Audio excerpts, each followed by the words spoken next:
अस्सलाम वालेकुम and welcome to my channel. कैसे हैं सब? तो जी लास्ट वीडियो में मैंने आपके साथ शेयर किया था कि शायद मुझे कोरोना हो गया, मुझे सारे सिम्टम्स नज़र आ रहे थे, लेकिन हम लोगों ने टेस्ट करवाया है और नेगेटिव टेस्ट आया है, मुझे कोरोना नहीं है अल्हम्दुलिल्लाह। और मैं भी किचन में आ चुकी हूँ फाइनली। और एक हफ़्ते के बाद किचन को सबसे पहले तो अच्छी तरह से क्लीन करूँगी और फिर उसके बाद नेक्स्ट कोई कुकिंग की वीडियो आपके साथ शेयर करूँगी। तो किचन की क्लीनिंग जो है वो कितनी ज़रूरी है और किस तरह से हम कर सकते हैं, ये मैं आपको बताऊंगी, आपके साथ शेयर करूंगी कि हम किस तरह से किचन को नीट एंड क्लीन रख सकते हैं। सबसे पहले तो मैं आपको बताऊं कि इसके लिए 5 से 7 टिप्स हैं जो आप फॉलो करें तो आपका किचन नीट एंड क्लीन रह सकता है। डेली आप लोगों को वो अपनी हैबिट्स बनानी होंगी। सबसे पहले जब हम रोटी बनाते हैं, शेल्फ़ के ऊपर थोड़ा बहुत आटा इधर उधर बिखर जाता है, तो उससे बचने के लिए आपने क्या करना है कि रोटी बनाने से पहले शेल्फ़ के ऊपर या तो आपने कोई भी कपड़ा बिछा लेना है या फिर कोई भी टेबल मैट, न्यूज़पेपर, कुछ भी आप उसके ऊपर डाल सकते हैं। तो आप शेल्फ़ आपको क्लीन नहीं करनी पड़ेगी, इस झंझट से आपकी जान छूट जाएगी। नंबर 2 पे जब भी हम कटिंग करते हैं, हम बहुत लाइट लेते हैं इस तरह की चीज़ों को, कटिंग करते हैं तो शेल्फ़ के ऊपर ही हम छिलके रख लेते हैं, बाद में छिलके उठा के डस्टबिन में डाल दिए और शेल्फ़ को वहाँ से क्लीन करना भूल जाते हैं। ये काम आपने बिल्कुल नहीं करना। जब भी आपने पीलिंग करनी है, कुछ भी छीलना है, तो आपने छिलके हमेशा या तो पेपर के ऊपर रखने हैं या फिर कोई भी आपने बास्केट रख लेनी है, कोई भी छोटी मोटी प्लेट, कुछ भी आपने नीचे रखना है, उसमें आपने छिलके वगैरह रखने हैं। तो इससे भी आपकी शेल्फ़ें और आपका किचन साफ़ रहेगा। और टिप नंबर 3 ये है कि जब भी आप लोगों ने खाना बनाना है तो खाना बनाते हुए हम लोग क्या करते हैं, जितने भी हमारे स्पाइस जार होते हैं, नमक मिर्चें वगैरह वगैरह, वो सारी चीज़ें हम निकाल के शेल्फ़ पे रख लेते हैं। तो वापस उनको कैबिनेट्स में नहीं रखते हैं, या फिर कुछ भी हम पॉट वगैरह मतलब देगची पतीला कुछ भी पैन हम निकालते हैं, उसमें खाना बनाते हैं, उसको धोने के बाद हम कैबिनेट में नहीं रखते हैं, तो हमारी शेल्फ़ें ऊपर से भरी हुई लगती हैं, जिससे भी हमारा किचन क्लीन नहीं लगता। तो आप लोगों ने क्या करना है, खाना बना के जो भी चीज़ें उनको अच्छी तरह से सूखे कपड़े से साफ़ करके तो वापस उनको अपनी जगह पे रख देना है। तो इससे भी आपका किचन नीट एंड क्लीन रहेगा।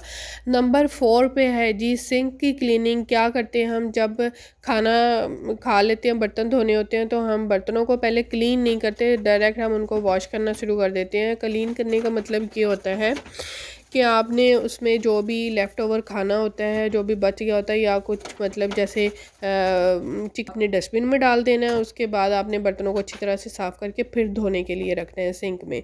और उसके बाद बर्तन धोने के बाद जिस तरह से हम बर्तनों को साफ़ करते हैं, सेम ऐसे ही हम सिंक को भी साफ़ करेंगे। तो हमारा सिंक ना तो उसकी पाइपलाइन जो होती है वो बंद होगी और ना ही उसमें स्मेल आएगी।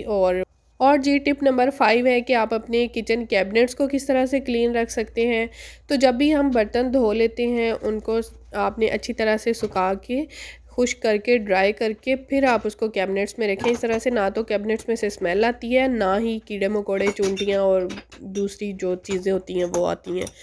और जी नंबर 6 पे हमारे पास है कि सिंक को वॉश करना है आप लोगों ने अच्छी तरह से। ये मैंने पहले भी डिस्कस किया है, लेकिन अगर आपका सिंक बंद हो जाए तो आप लोगों ने क्या करना है कि वाइट विनेगर लेना है और मीठा सोडा लेना है, दोनों को मिक्स करके सिंक में डाल देना। ऊपर से आपने एक जग भर के गर्म पानी का डाल देना, तो आपका जो सिंक है वो खुल जाएगा और बिल्कुल भी स्मेल नहीं आएगी उसमें से।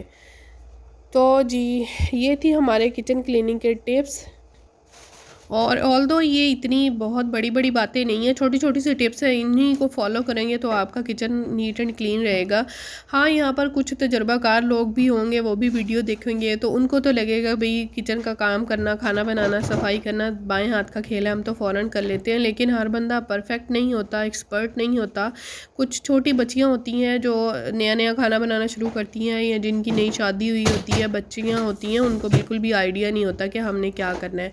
तो अगर हमारी वीडियो की वजह से उनका भला हो जाएगा, वो कुछ अच्छा सीख लेंगे, तो इसमें हमारे लिए मुझे लगता है कोई बुरी बात नहीं है इसमें।